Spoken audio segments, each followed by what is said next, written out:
Bonsoir à tous. Bonsoir au peuple sénégalais. Je considère que nous sommes aujourd'hui ici pour le dialogue du peuple. Nous sommes un fragment du peuple, nous sommes pour le peuple. Nous voulons parler pour le peuple. On m'a demandé de présider un atelier sur la 3e candidature, pas encore sur le 3e mandat. J'espère qu'on ne va pas en arriver là. Et je voudrais lancer un appel à tous les leaders et à leurs représentants de donner à cette question une importance particulière. Nous allons essayer d'aborder ça suivant 5 points, 5 principes qui vont être discutés durant les 3 jours. Il y a ce que j'appelle le fait générateur. Aujourd'hui, nous vivons dans un pays bloqué, où l'économie ne marche pas, le social ne marche pas, les universités sont saccagées, on s'attaque aux stations d'essence, on s'attaque à l'économie de façon générale. Bref, il y a un bouillonnement dans le pays. Et tout ce bouillonnement a une seule explication, c'est le fait générateur, c'est parce que nous avons un président, pratiquement un monarque, suivant notre constitution, qui a décidé que quoi qu'il advienne, lui, il va essayer de briguer pour une 3e candidature. C'est le fait générateur.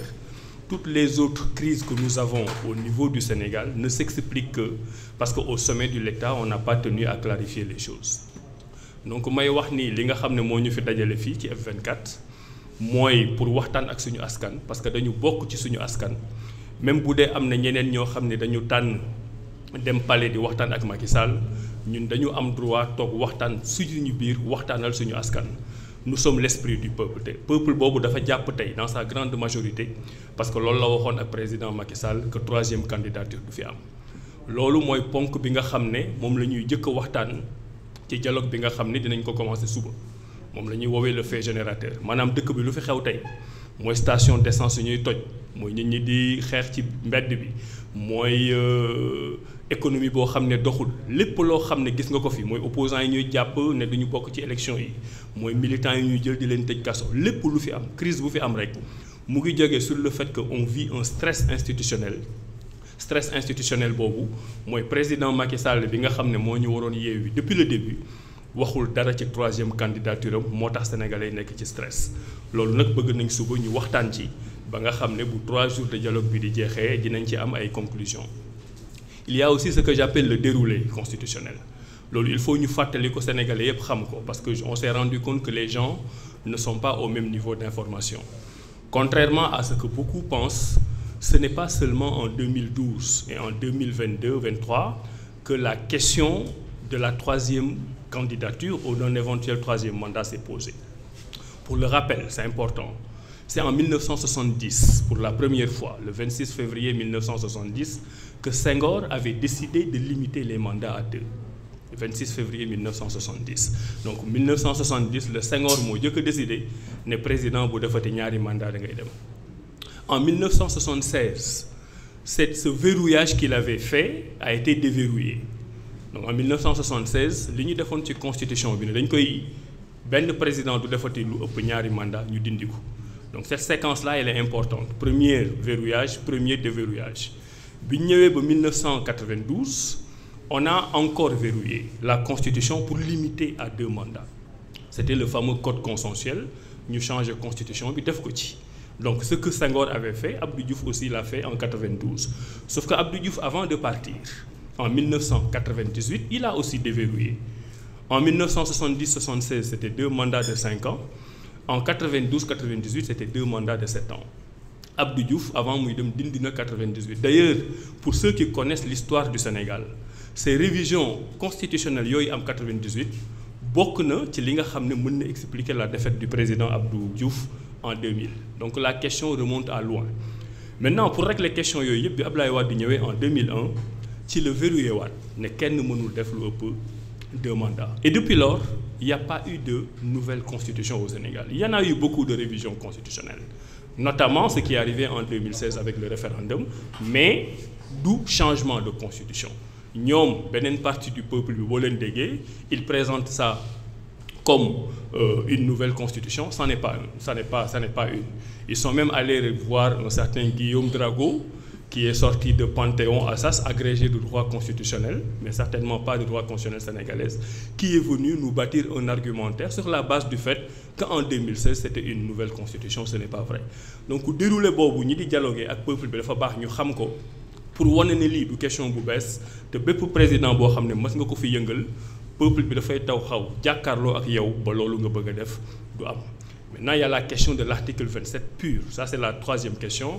Bon, bëgguma ci dugg parce que dialogue bi dinañ ci waxaat li ma ciy mentionner seulement mooy ñi nga xam ne ñoom ñooy nekk ne dañuy dem conseil constitutionnel éventuellement pour conseil constitutionnel wax leen lan la ñuy wax ci article 27 bi mooy ki nga xam ne moom moo bind constitution bi le président de la République Macky Sall en l'occurrence nous autres juristes nous appelons ça un constituant parce qu'il a le pouvoir de proposer une réforme constitutionnelle, d'émettre ses idées et de faire appliquer ses idées.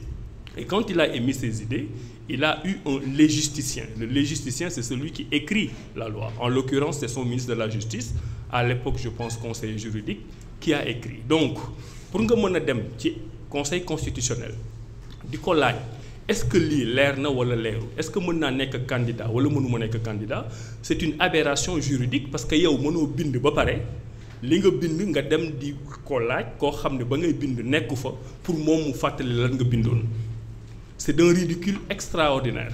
Ismaïla Madior Fall va prendre son cartable avec le président Macky Sall.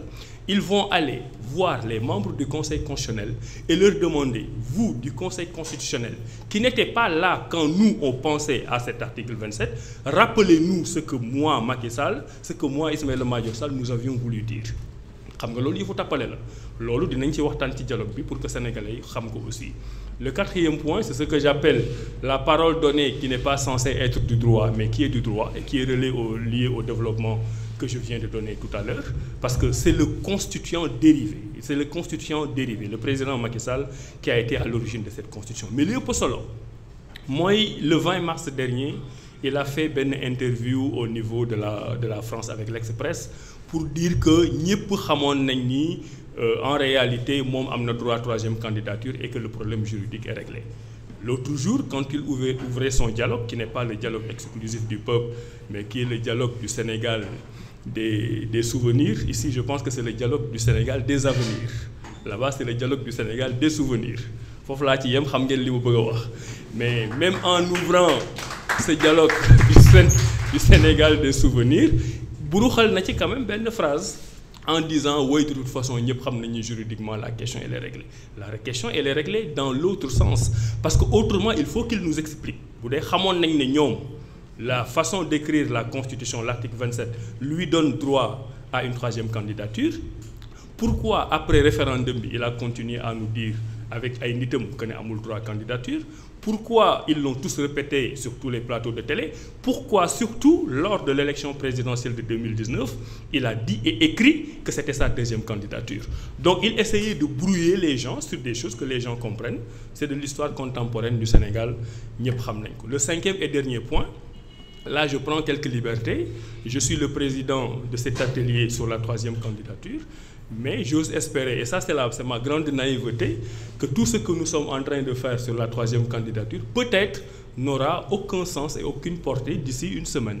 Parce que l'une de nos résolutions qui vont sortir de cet atelier de 3 jours, c'est de lui dire, indépendamment des questions juridiques, indépendamment des questions morales, indépendamment des questions sociales, indépendamment des questions économiques, nous pensons que vous, Macky Sall, vous êtes le président depuis 2 mandats, vous avez encore la lucidité de dire à travers un discours solennel ce dimanche 25 juin 2023 que je ne serai pas candidat à l'élection présidentielle.